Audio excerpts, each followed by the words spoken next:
pessoal, tudo bem? Aqui o professor Álvaro, vamos lá para mais uma aula. Bem, galera, então hoje estudaremos algumas das principais doenças que acometem o sistema digestório, tanto que esse tema é um pouco extenso, então dividiremos ela em duas aulas, tá? Então, hoje falaremos sobre as doenças, na qual veremos, a gente vai citar algumas das mais conhecidas que capaz vocês já ouviram falar. Por exemplo, doenças mais que tudo que produzem problemas inflamatórios, como a retocolite ulcerativa, doença de Crohn, a gente vai falar, doença celíaca, síndrome de má absorção, enfim, pólipos, também a presença de estruturas dentro do intestino, necessariamente não provoca inflamação, mas elas vão causar problemas na absorção de nutrientes.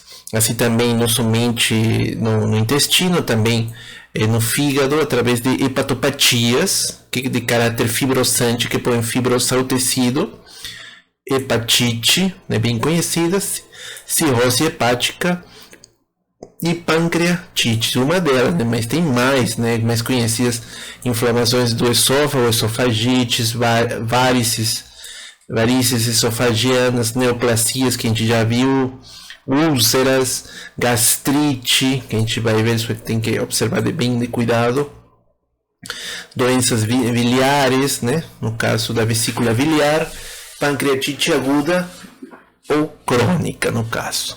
Então tem que entender como é que é essa anatomia do sistema digestório, Obviamente, sabemos que o sistema digestório é um sistema aberto, já que ele tem comunicação com o meio externo, É bem diferente se for do sistema circulatório, que ele não é um sistema aberto, ele é fechado. Já o sistema respiratório e digestório, eles são sistemas abertos, tá? E isso causa que ela seja mais sensível ao ataque de vários micro-organismos ou agentes físicos externos, no caso. Tá? Aqui só mostrando a figura de como ele é desenvolvido. Embriologicamente, o sistema digestório ele provém do endoderma. Tá? Então não esqueçam isso, a origem embriológica, camada germinativa que gera todo o sistema digestório, vai ser endoderma. E normalmente ele vai se definir através do tubo digestório, a partir do estomodeu, que é a boca, e ele vai seguir todo o que estou marcando para vocês, que seria o tubo digestório. Tá? Então, dentro de elas vão surgir as glândulas anexas, como no caso o fígado, o pâncreas, etc. Quais são as características gerais do sistema digestório? Obviamente, iniciando pela cavidade oral, na qual vamos encontrar a língua, os dentes, as glândulas salivares, que fazem parte no primeiro processo de digestão do alimento, tá? As enzimas presentes, secretadas por aquelas glândulas salivares, as submandibulares, também as glândulas parótidas, tá, galera, que podemos observar aqui, as glândulas que são encarregadas e são especiais nos processos de digestão. Assim mesmo, também vamos ter o fígado, que estamos mostrando nessa parte aqui, o pâncreas, tá? Esse pâncreas é capaz de bem difícil de observar. Aqui temos uma imagem mostrando como esse pâncreas, que parece que fosse um bolinho de gordura, E a consistência dele é bem diferente de outros órgãos, tá? Como podemos observar aqui, ele mede mais ou menos aproximadamente uns 12 a 15 centímetros. E isso aqui que estamos mostrando aqui, obviamente. Assim mesmo temos o estômago, a localização do estômago, finalizando a cavidade torácica, E ele é anterior ao pâncreas, tá? Então, no caso, também vamos ter o sistema digestório, e aí podemos falar o tubo digestório conhecido pelo intestino delgado, na qual temos o duodeno, que é dividido em 3 partes, como estamos mostrando aqui.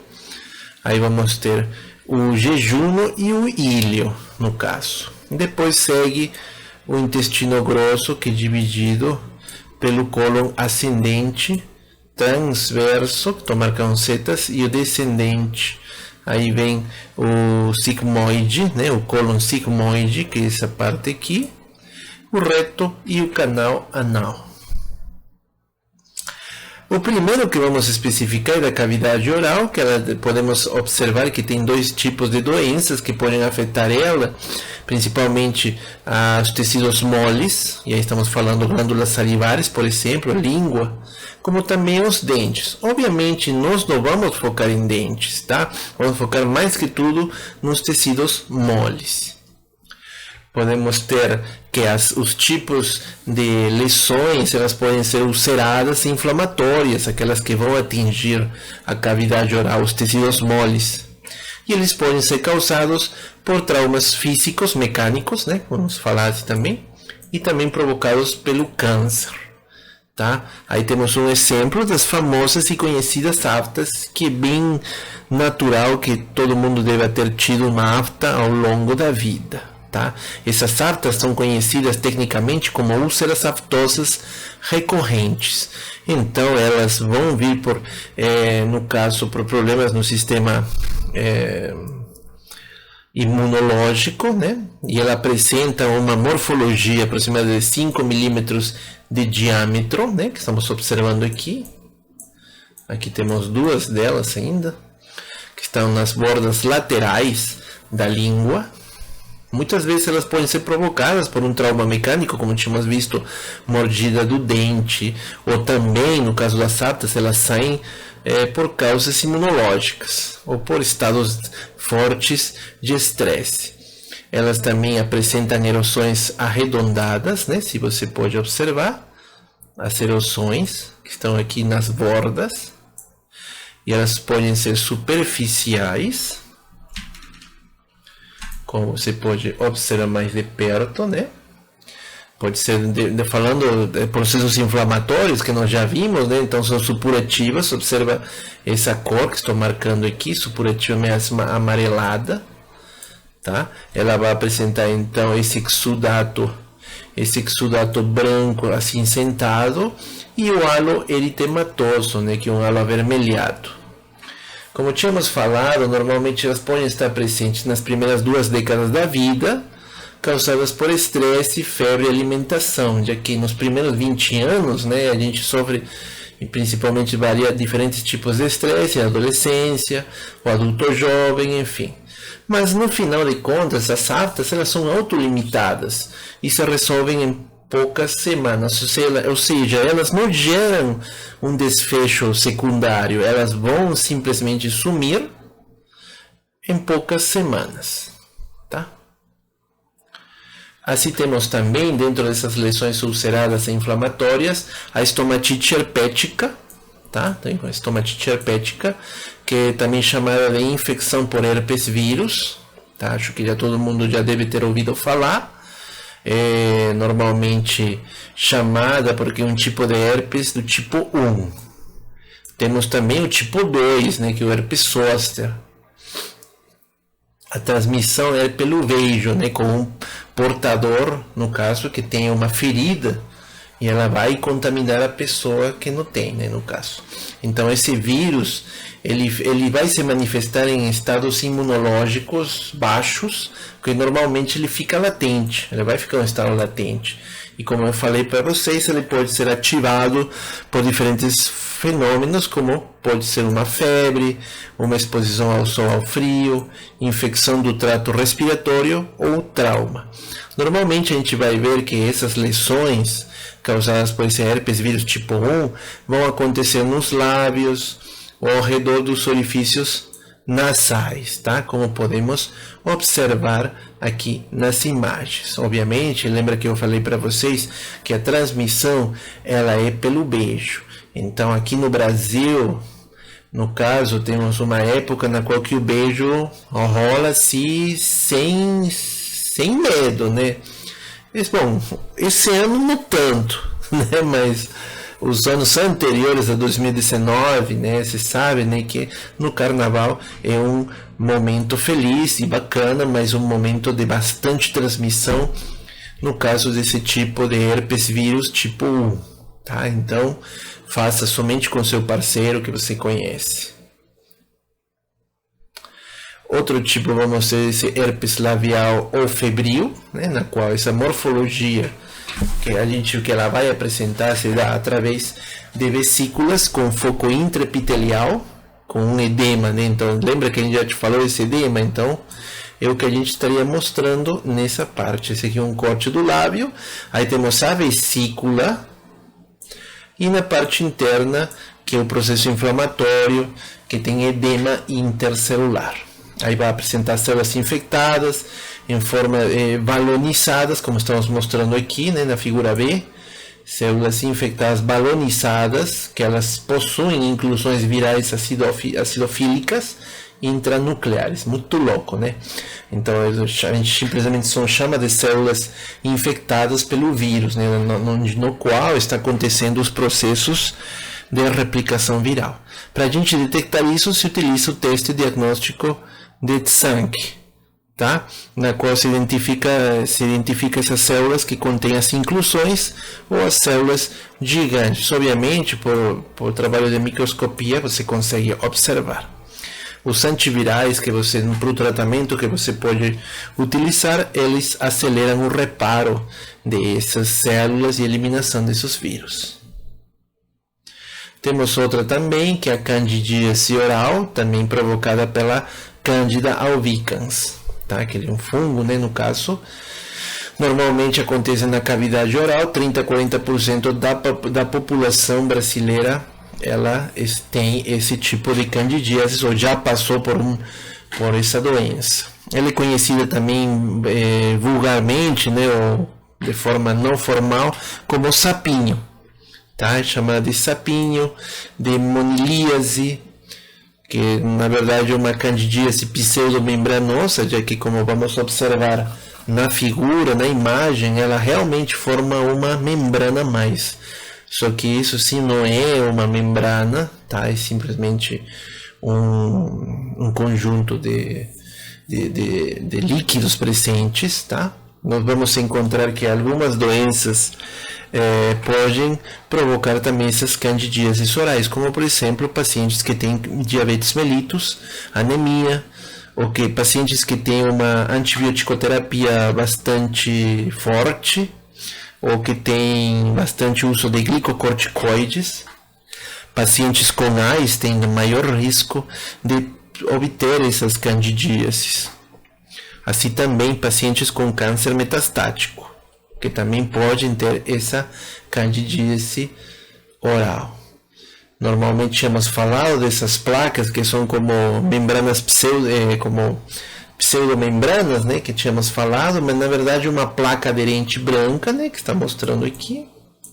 Você pode observar toda essa placa aderente que está mostrando o interior da língua, né, na verdade da cavidade oral, que parece, como ele fala, né, leite coalhado, tá? Ele tem uma forma circunscrita e normalmente você pode encontrar em qualquer lugar da boca. Normalmente você vai achar ela na parte da mandíbula, né, embaixo da língua. Em hospedeiros vulneráveis, ela pode se espalhar pelo esôfago, muitas vezes causado por uma sonda nasogástrica, né? Isso vai depender bastante do procedimento utilizado nesse paciente. Então, a eliminação, o tratamento primário vai ser essa candidíase para evitar que ela possa se espalhar. Ah, professor, mas e ela vai para a corrente sanguínea? É uma coisa muito interessante que tem sido discutido bastante, mas que eu falo para vocês que candidíase ela não vai para a corrente sanguínea. Ela não pega via hematogênica para se dispersar. Aí temos os famosos AIDS e o sarcoma de Kaposi, tá? Que eles podem causar leucoplasia pilosa. Essa leucoplasia pilosa, ela vai estar presente somente em pacientes que têm HIV e vai ser provocado pelo vírus EBV, que é o Epstein-Barr, tá? Eles vão provocar uma mácula ou placa mucosa esbranquiçada, parecida como nós tínhamos visto, né, da candidíase, só que ela é bem delimitada, tá? E ela é altamente espessa, então ela é mais grossa, podemos falar que ela é queratinizada, ela tem uma hiperqueratose. Isso aqui são dados oferecidos pela Organização Mundial da Saúde, tá, galera? A avaliação histopatológica dessa doença vai nos mostrar que tem uma hiperqueratose banal, tá? Aqui não apresenta displasia epitelial, lembra que tínhamos visto o que é displasia, né? E normalmente pode ser o início de um carcinoma in situ, quando acontece essa leucoplasia pilosa. Quando a origem provém de um carcinoma, você vai observar que essa leucoplasia pilosa ela tem as margens laterais do vermelhão do lábio inferior e está presente também no assoalho da boca e nos bordos da língua móvel, como podemos observar aqui na figura. Basicamente o que eu estou marcando para vocês é essa leucoplasia pilosa, tá? Obviamente a gente encontrou isso em um paciente fumante, tá? Então microscopicamente, como podemos observar nessa figura aqui, podemos observar a lesão que provocou uma displasia grave, tá? E que levou para se transformar num carcinoma de células escamosas, na porção elevada, né, no caso. E essa leucoplasia, porque você vê que ela é bem grossa, né, no caso, na leucoplasia encontramos também um espessamento epitelial, que estou mostrando aqui, e a hiperqueratose, toda essa camada aqui que eu estou mostrando, uma hiperqueratose, tá? E se for, né, no caso, a marca que tem, ela é bem delimitada, se a gente observa ela na pele, né, que seria a marca do sarcoma de Kaposi. Também temos agora as doenças que vão atingir, no caso, as glândulas salivares. Aí podemos nomear ela a siloadenite, que é uma inflamação, né, que termina das glândulas salivares, e ocasionadas também por traumas, agentes virais, bacterianos. Também ela pode ser autoimune, tá? A lesão que ela é de mais preocupação é a mucocele, que é um bloqueio ou ruptura de um ducto da glândula salivar, e isso é perigoso, né? Como podemos observar aqui, teve uma ruptura, um bloqueio dos ductos salivares. Então, o que você vai observar? Tem uma mudança nos epitélios, nos tecidos presentes, tem vários aqui. Podemos falar que essa siloadenite, né, também pode ser confundido com a cachumba, no caso. E aí, se for a cachumba, que é de tipo viral, ela vai provocar aumento das glândulas salivares, vai provocar uma inflamação difusa, edema infiltrado celular. Em adultos, ele pode provocar pancreatite e orquite, né, como vocês já sabem da cachumba. E se for provocado por um Staphylococcus aureus, ele provoca uma obstrução ductal, né, como tínhamos mostrado, das glândulas salivares.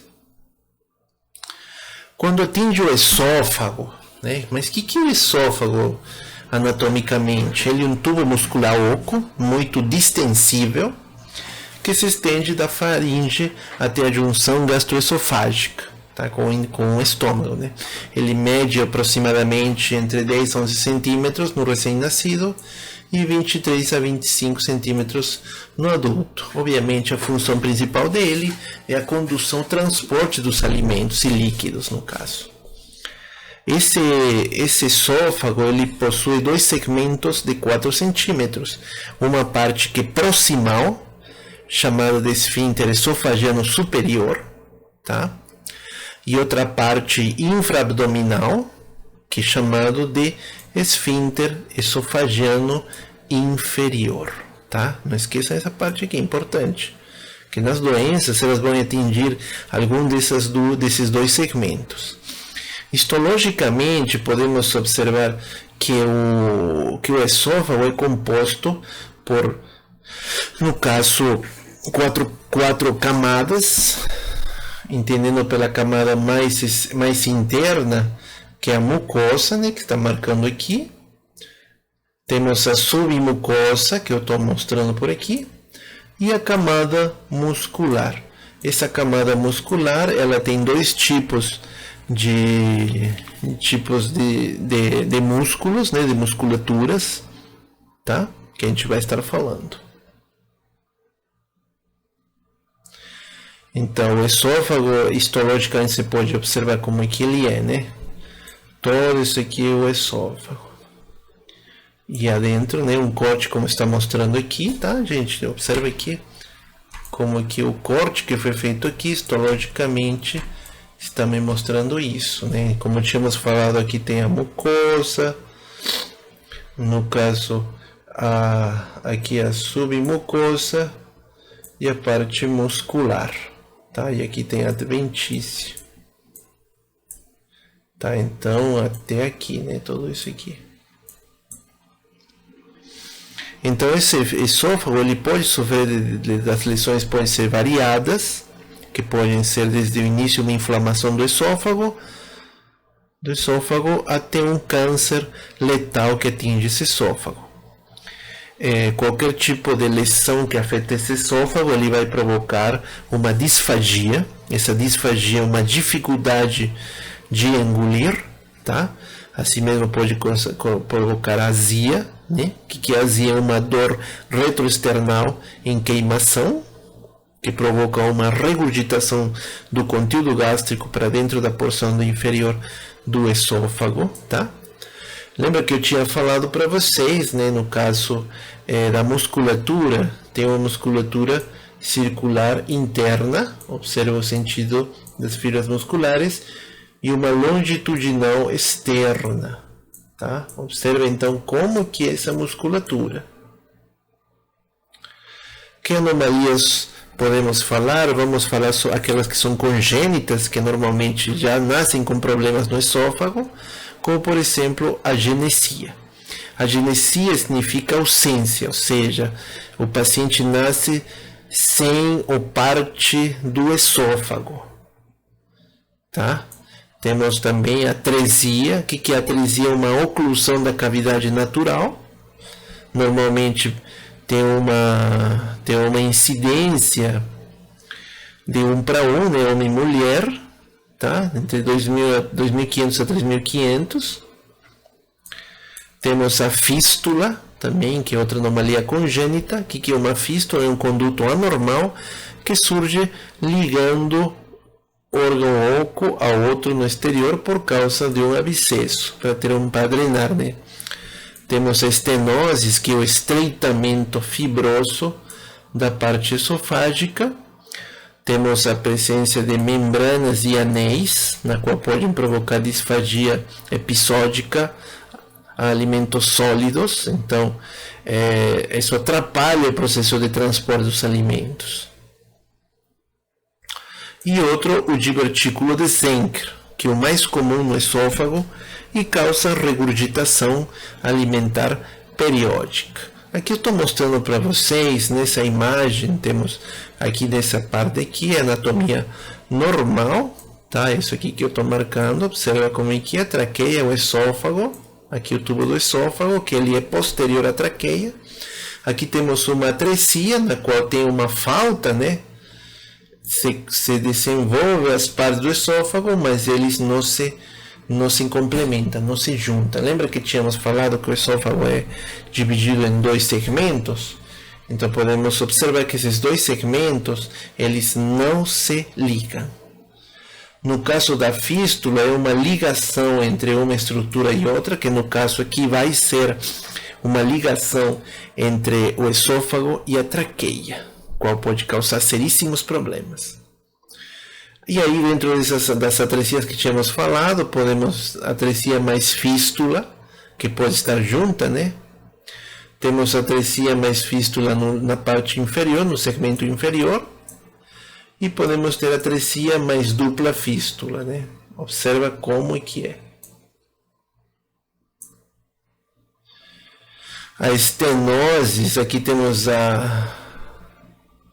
aqui obviamente não é do esôfago, né, mas estenose aqui da árvore traqueobrônquica. Você vê que o conduto aqui dos brônquios ele está estreito aqui, então teve uma estenose. E o divertículo de Senker observa o alimento descendo, né, através do esôfago, e que tem uma cavidade a mais que está se preenchendo e que o alimento não desce, ela fica retida, e isso é o divertículo de Senker. Agora falamos por desordens anatômicas e motoras desse esôfago. Temos uma das principais, que é a calasia, que é uma dificuldade de relaxar. No caso, aí quando a gente está falando essa questão, né, desse relaxamento incompleto do esfíncter esofagiano inferior, tá, em resposta à deglutição, tá? E nós vamos ter dois tipos de acalacias, a acalacia primária e secundária. Dentro delas, a acalacia secundária está envolvida com processos patológicos, como doença de Chagas, produzida pelo Trypanosoma cruzi. Já a primária é uma perda de inervação inibitória intrínseca do esfíncter esofagiano inferior e do segmento do músculo liso do corpo do esôfago. A mais comum, obviamente, que normalmente podemos encontrar, é a calacia secundária. Aqui o que eu estava mostrando para vocês, essa calacia, tá? Como eu falei, que está próximo do esfíncter esofagiano inferior, tá? Aqui podemos observar um esôfago que teve a calacia provocada pela doença de Chagas. Normalmente, quando acontecem esses fechamentos, pode-se utilizar, no caso, um stent, né? Ou um balão que se inserta nessa região e começa a se forçar para abrir esse esfíncter.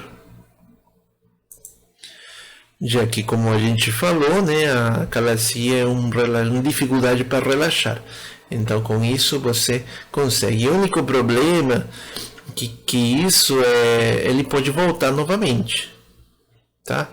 Então, os tratamentos, você pode utilizar medicamentos, uma dilatação mecânica que é feita com esse balão, até pode ter feito cirurgia também, mas ela pode voltar depois de um tempo. Aqui o que estávamos falando, aqui tem a calasia, observa aqui, você vê que o esôfago está aqui, e numa parte ele se estreita demais. Temos também outra famosa, que é a hérnia de hiato, tá? Que é uma protusão do estômago para o tórax através de um hiato esofágico do diafragma. E ele pode ser hérnia de hiato por deslizamento, né? Observa onde acontece deslizamento, e uma hérnia paraesofágica por rolamento, né? Que ela é paralela, né? No caso, a essa região. A porção herniada, ela pode sofrer de vólvulo, obstrução. O que é o vólvulo? O vólvulo é uma torção que provoca a obstrução, tá? Então ela se obstrui. Provoca isquemia, já falamos que isquemia, ulceração e hemorragia. O interessante é que quando o pessoal sofre essa hérnia de hiato, grande parte dos que são acometidos por esse problema, eles são assintomáticos. Então, aproximadamente 90%, em cada 10 pacientes que tem hérnia hiatal, 9 não sentem nada. E já o 10%, um paciente de 10, né, ele vai sentir o refluxo gastroesofagiano, dor ou queimação, disfagia, leva dificuldade de deglutir, sensação de saciedade precoce quando come e falta de ar nas refeições. Essa hérnia de hiato, ela pode ser diagnosticada através das tríades. Das tríades pode ser de Saint e a tríade de Castaing. Quando a gente fala um exame físico, não serve, né, já que o esôfago é interno. A sensibilidade à compressão epigástrica também não mostra nenhum tipo de alteração. Então são feitas pelas triades de Saint. Na triade de Saint temos um paciente que tem hérnia de hiato, assim mesmo também tem litíase biliar e diverticulose no intestino, que pelo menos foi um estudo feito por esse médico que encontrou que em pessoas que têm hérnia de hiato tem esses outros dois problemas. Já o outro médico que fez a triade de Castaing, ele viu que os pacientes que tinham hérnia de hiato também tinham litíase biliar, mas ele não encontrou diverticulose, ele encontrou úlceras pépticas, tá? Que também é outro método de diagnóstico, são as triades.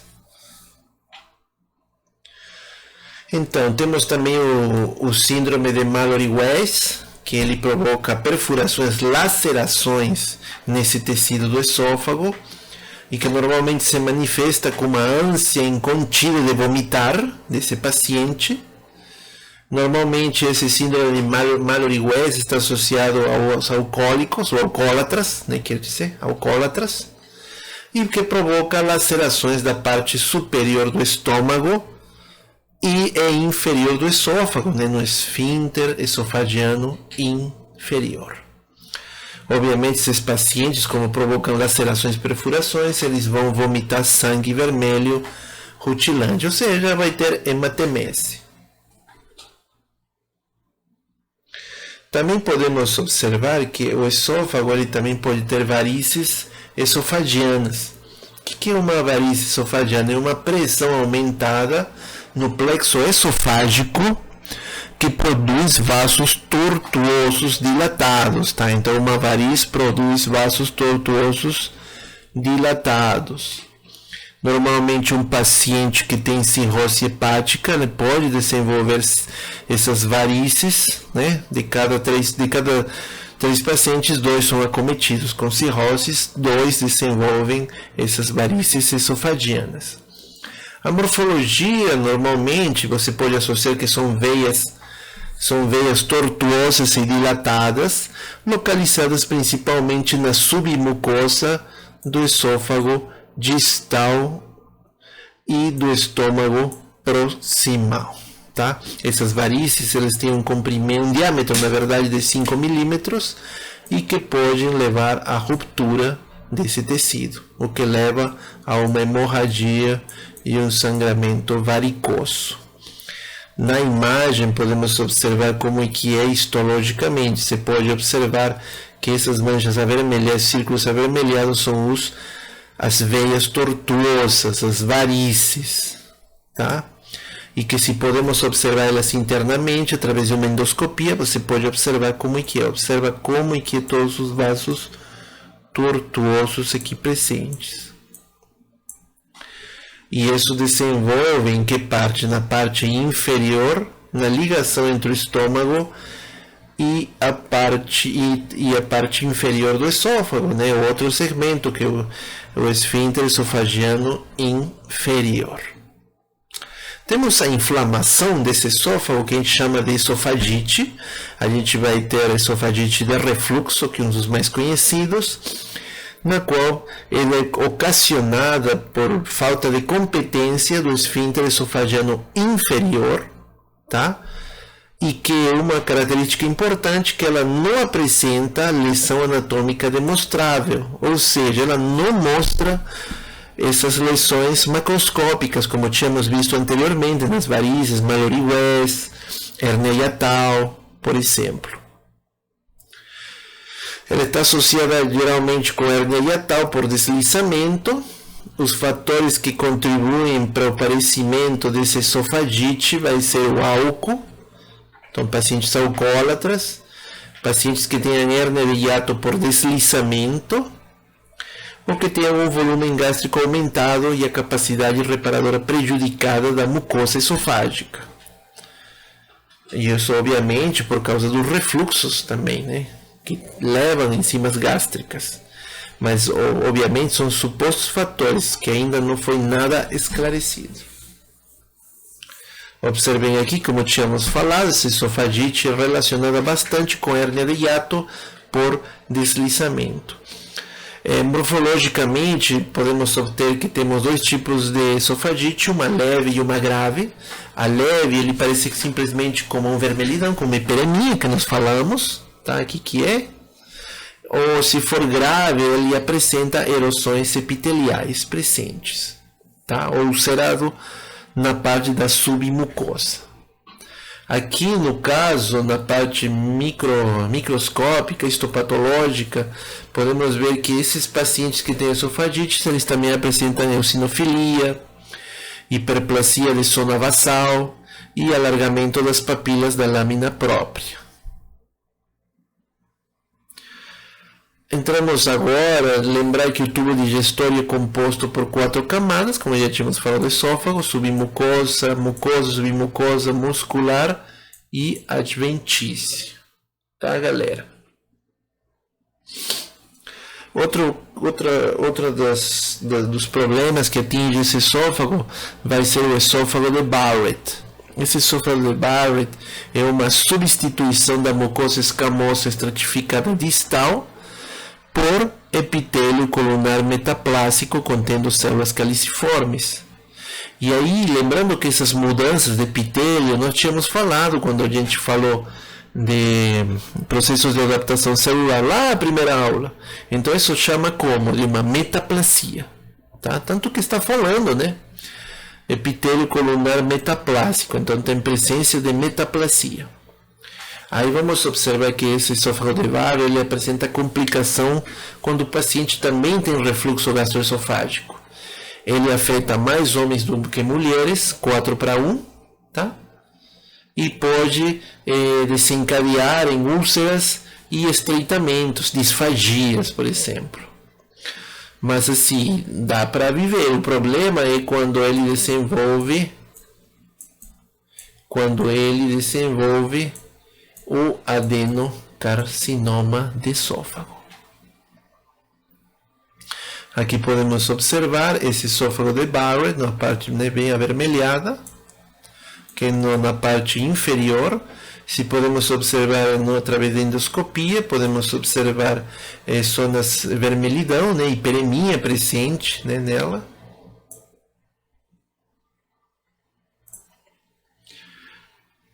Se a gente tiver a complicação, ela pode provocar também, como nós tínhamos falado, alguns tipos de carcinomas.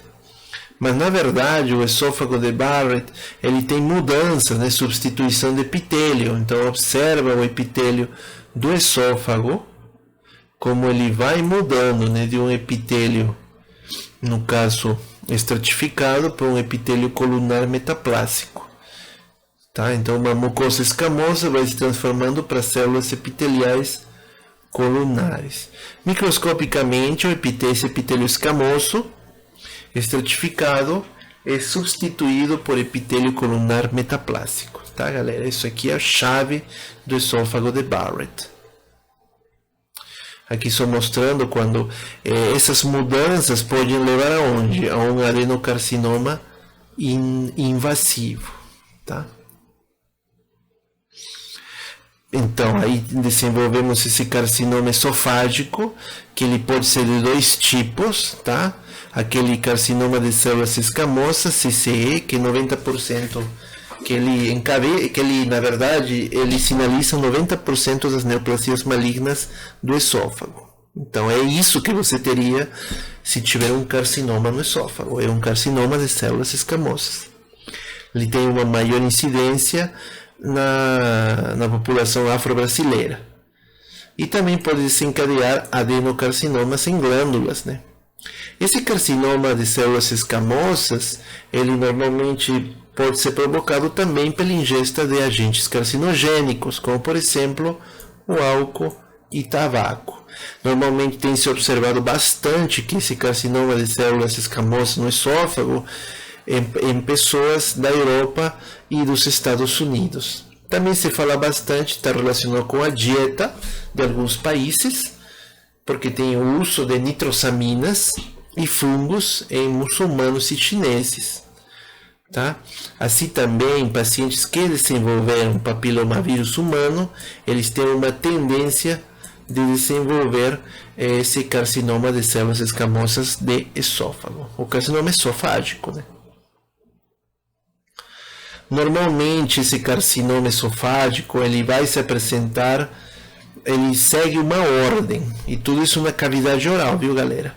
Então o primeiro momento vai ser no assoalho da boca, observem o assoalho da boca, na parte inferior, né, na parte mandibular, embaixo da língua, o assoalho da boca.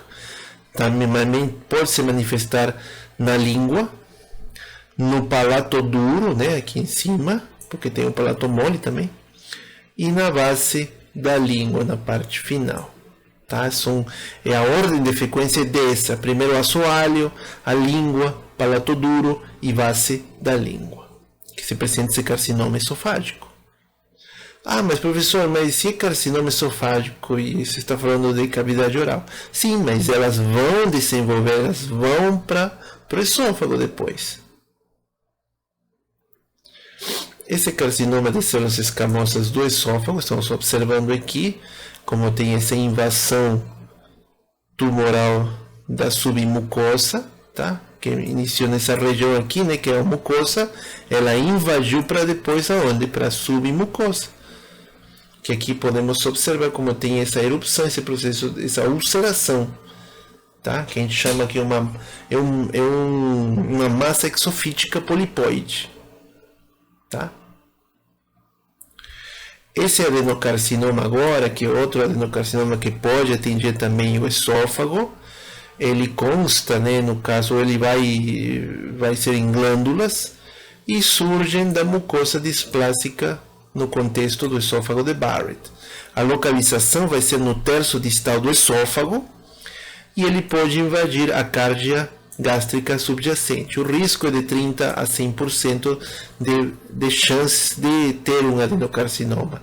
Obviamente, o primeiro carcinoma de células escamosas é o que tem mais chance. A incidência será 2:1 mais em homens do que mulheres. E a origem genética se dá através de mutações na P53, que é o guardião do DNA, e por aneuploidias. As manifestações clínicas desse adenocarcinoma, obviamente, vai ser disfagia, que é dificuldade de deglutir, obstrução, perda de peso, anorexia, fadiga e fraqueza na deglutição, dor. Então o paciente começa a não querer comer por causa dessa disfagia, dessa dor. O diagnóstico, obviamente, se vai dar através das técnicas de imagem e biópsia endoscópica. Beleza, galera? Então essa aqui é a nossa bibliografia utilizada, tem alguns sites, alguns artigos interessantes, tá? Então não esqueça que esse meu material, ele estará no site, tá? No meu canal. Não esqueça de curtir, tá? Comentar e compartilhar com alguém que precise, tá? Obrigado, galera. Abraço. Tchau, tchau.